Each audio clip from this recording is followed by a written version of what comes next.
South China Morning Post, 12th of November 2022. Despite worries about the debt trap, Vietnam is urged to get the China-backed railway project forward and prevent lost chances.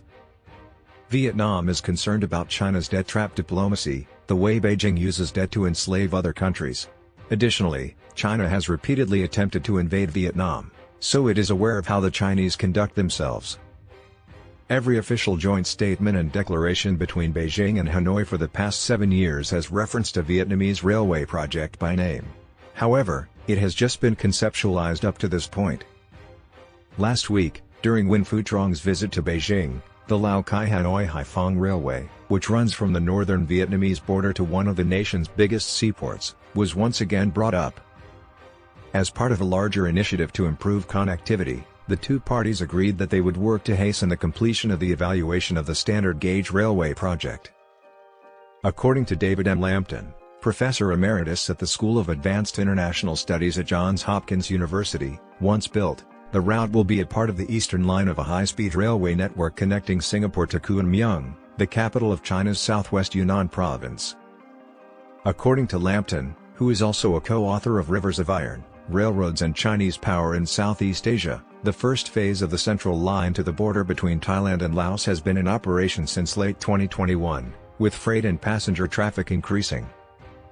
Despite Hanoi's concerns about dependency on China, Lampton, who is also a former president of the National Committee on U.S.-China Relations, warned that Vietnam must consider the chances it may miss by not itself connecting to this expanding system and strengthening its connection with China itself.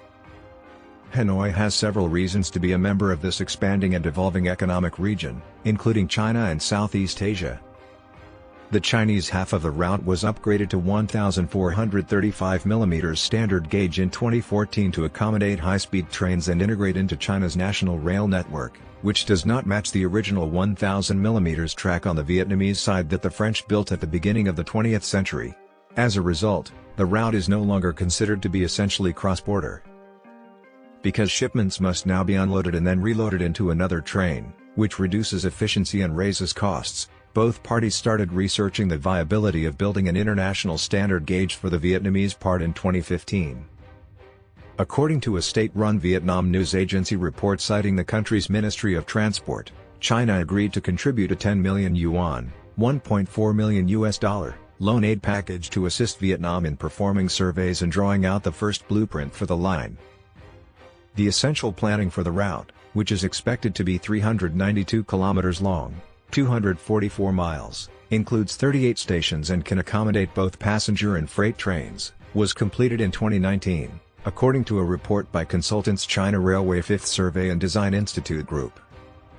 Analysts claim that the Vietnamese hesitancy has slowed down further progress. Who is familiar with Chinese culture? According to Lampton, Vietnam worries about the expense, anti-Chinese sentiment, potential sovereignty violations, broader geopolitical factors, and a less-than-ideal experience with the Chinese-built Hanoi Metro. The Belt and Road Initiative fits well with Vietnam's efforts to promote regional economic connectivity and cooperation, according to Chu Minh Thao, Deputy Director of the Center for Security and Development at the Diplomatic Academic of Vietnam. However, Chinese infrastructure projects in Southeast Asia still encounter some challenges. In a previous post, Chu stated that there are numerous economic, political, and societal issues regarding Vietnam's cooperation with China on infrastructure projects.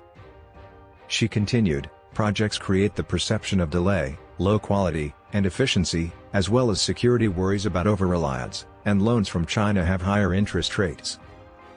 According to Chu, Vietnam is excessively reliant on China for electricity, energy, and coal power plants, which has led to environmental pollution and social unrest.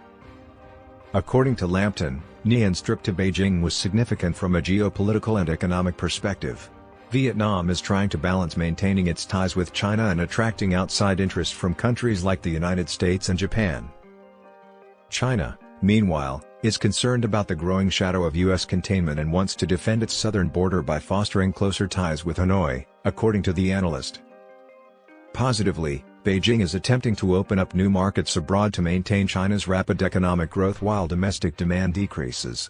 And finally, China is developing a top-tier railroad export sector to become one of its future champion sectors.